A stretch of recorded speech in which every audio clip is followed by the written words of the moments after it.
We're going to start out with Margaret from Facebook, and it's a real treat. She's got a huge background in product and how you design literally for billions of people. And it's mind-boggling to me how you do what you do. And I know you're going to outline what, product development, I guess, and the product in the future. So I can't wait to hear what you have to say. I think we've got much to learn from you. And I'm really grateful that you're over here and you left your family and your children in Silicon Valley to come be with us tonight, because it makes a big difference to us. Please join me in welcoming Margaret.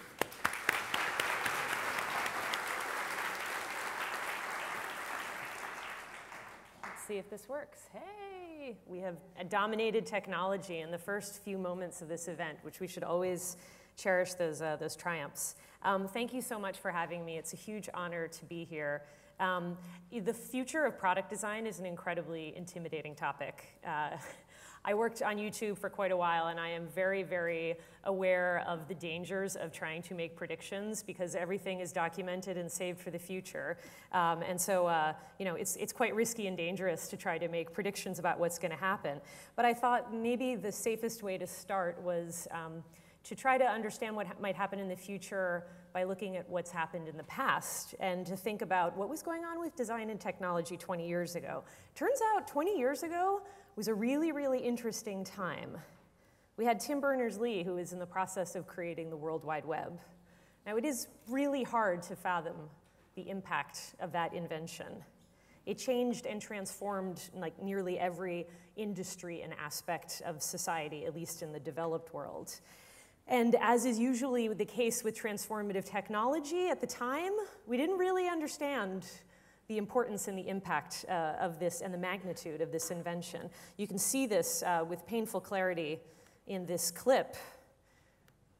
Back in 56 pass, I wasn't prepared to translate that, as I was doing that little tease. Oh, that's that little right. mark with the A and then the ring around it. At?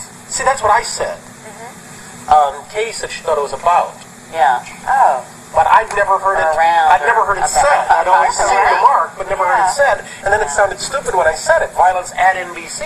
I heard the around or about in the lunchroom. See, there it is. Violence at NBC. GE.com. I mean, well, Allison should know. What is internet anyway? Internet is that massive computer network, the one that's becoming really big now. What do you mean? That's big. How does one? What do you write to it? I won't embarrass the Today Show further by playing the rest of the clip, but suffice it to say, nobody understood it then. I think we're still only at the tip of the iceberg of understanding what we have created and are in the process of unleashing. 20 years ago, Doom was released. It's a first-person shooter game. It was considered hugely innovative for its amazing 3D-like graphics and somewhat loathed for its violence. Now, compared to significantly more high-res versions today, it seems a little kludgy, but by comparison, at the time, it was really state-of-the-art. This one I love. 20 years ago, how many know what a zip disk is, right? Okay, we were so excited about the Omega zip disk because it was a device that stored up to 100 megabytes on a cartridge. Now today, the latest top-of-the-line iPhone holds the equivalent of 1,280 zip disks, right? That's in 20 years. Who knows where we're going to be in 20 years more as far as storage is concerned. And 20 years ago, Wired Magazine launched its hugely innovative homepage for Hot Wired. Mosaic released the first graphical browser. These were considered incredible at the time, of course, by today's standards. Retina screens, animated, video-rich, and obviously very mobile experiences. These seem pretty antiquated. But it kind of makes me wonder and shudder about what we're doing today that we're so proud of that's going to look equally daft 20 years from now. So it's always good to keep a little bit of humility about thinking that we're doing something really awesome when the future is going to be even greater. And like those talking heads on the Today Show, like I said, it's pretty dangerous to predict. But I think there is one bright spot that at least one prediction from 20 years ago actually came to fruition recently, which is that the hoverboard is here. Right? We've been dreaming of this. It's now a Kickstarter project. Marty McFly from Back to the Future was seen riding a hoverboard in Back to the Future Part 2, which was set in year 2015.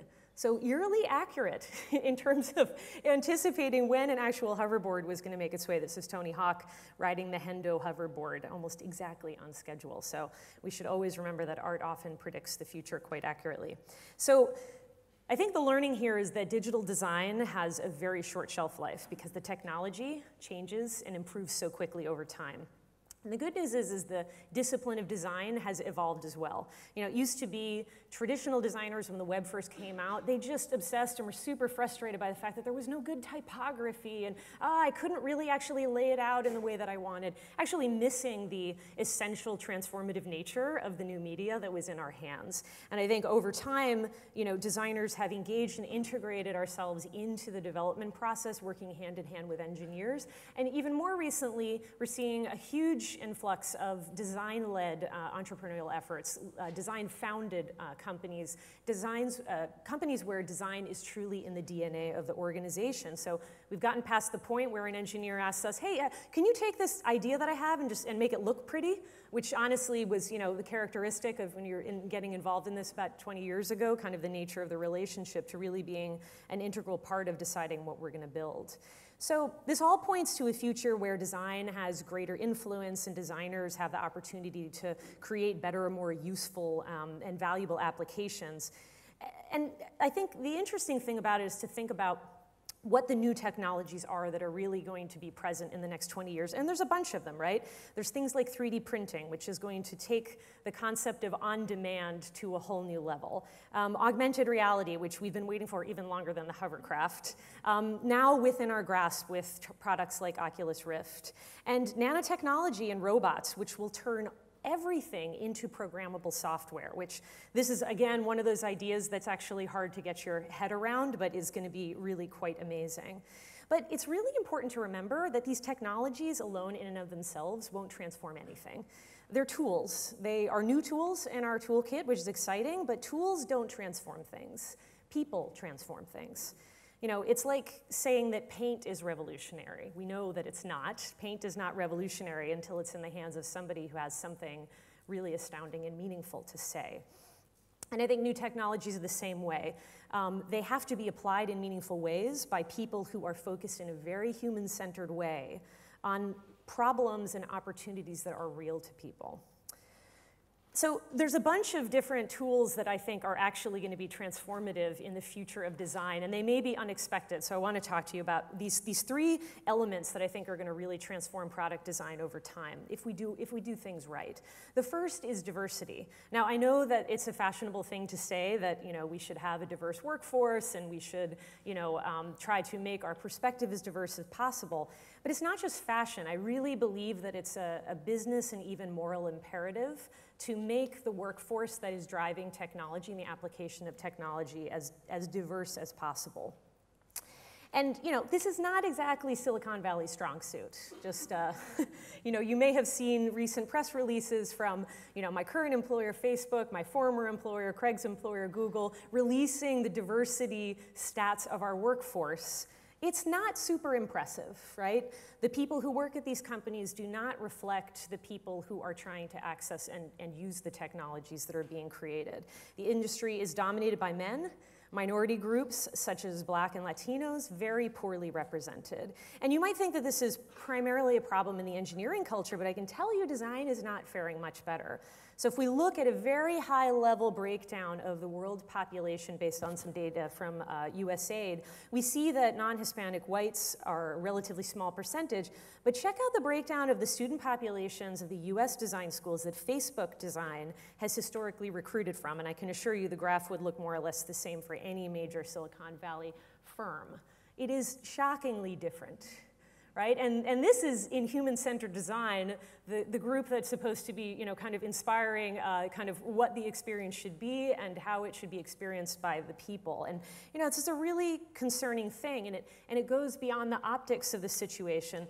And, you know, we need to really think about why this issue matters, because we know there's a lot of research that shows diversity in the workforce creates an environment where people are more inclined to innovate and be more creative because there's a diversity of perspectives and ideas that are added to the mix. But in addition to that, diversity can do something that can dramatically increase the impact of new technologies.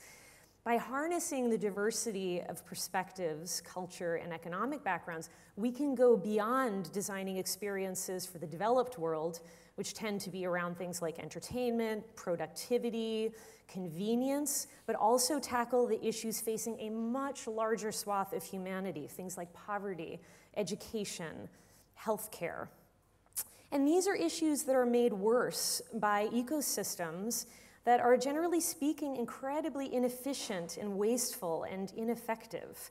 And they're ultimately design problems. We may not think of it that way, but it really is. It's designing a system that provides a service in an effective and efficient way, in a way that resonates with people. So a diverse team-driven is going to end up engaging in a much more diverse set of design problems and solutions. And if design and technology can set its sights beyond solving our own personal needs to taking on the needs of others living in very different circumstances, we can be a part of tackling some of the toughest problems facing humanity.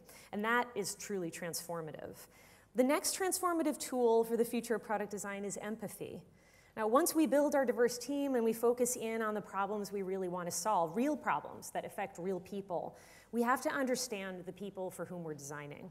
Now, this is especially true when we're designing for people whose lives are very different than our own. Now, design sometimes appears wholly intuitive, that these brilliant solutions drop from the heavens like thunderbolts of lightning. This is a huge mythology, right? But in fact, design research is a critical component in crafting the right solution. So, the industry generally, refers to this as user experience research, and studying people, their living and working environments, their needs and wants, and internalizing their hopes and fears is truly transformative experience for product teams. It provides this intense motivation to get things right because we know with some level of intimacy the people that we're crafting these products for. And these are not kind of nameless, faceless numbers in spreadsheets, but real people with jobs and with families and with aspirations to live healthy and fulfilling lives. So, and it's not just about discovering what to build, it's validating that testing and testing your designs so that, is really critical to us just testing all of these assumptions that ultimately get baked into the design process as we go along. So investing time in experience research is such a worthwhile investment, whether you're an entrepreneur who is starting a business or you're a student that's exploring the craft of how to build great products. Partnering or learning research methods is one of the most transformative things that you'll do for your career or your business. Now, the last transformative element in our toolkit for the future of design is something that we've actually had all along, but we sometimes lose sight of. And in fact, it's been around for about as long as there's been human civilization, and that's the humanities. So let me be clear. I think our current focus on getting many, many people into engineering and science and math is hugely important. Every single occupation and industry at some level is going to be software design at some point. And we want to have a large and diverse workforce that's fluent in coding. It's going to be hugely important.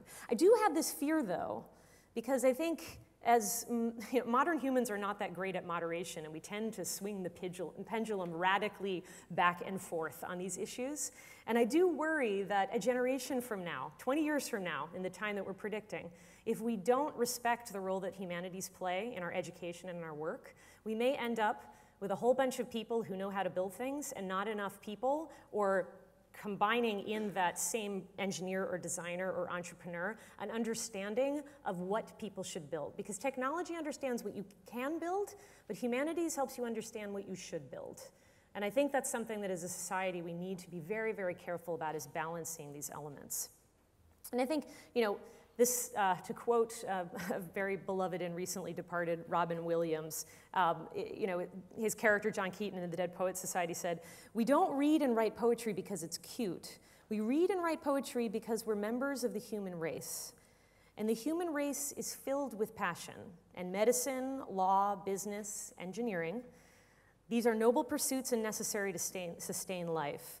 But poetry, beauty, romance, and love, these are the things we stay alive for." Now, I bring this up not just because, as I said, I think we should invest heavily in math and science and engineering, but I really think we should also encourage our entrepreneurs and engineers and designers to explore the fine arts, philosophy, sociology, history. We have a lot of really interesting questions that we face, ethical, moral questions about what is right and wrong to do with these really powerful technologies. And understanding what is important to people and what sets the human race forward is going to be the difference between creating something that's interesting and novel and creating something that really matters. So, we have unlimited potential to improve people's lives in so many ways. Technology is a part of the solution, but diversity, empathy, and the humanities are crucial to understanding what problems we should be solving and making sure that we're solving them in a way that sets people's lives forward and improves their lives. So I have a question for all of you that we hopefully can get to in the Q&A, about what you're going to do with this potential, right? What are the problems that you really want to solve? How is it going to add to the human race and to the world and to hopefully improve the lives of billions of people? So thank you very much.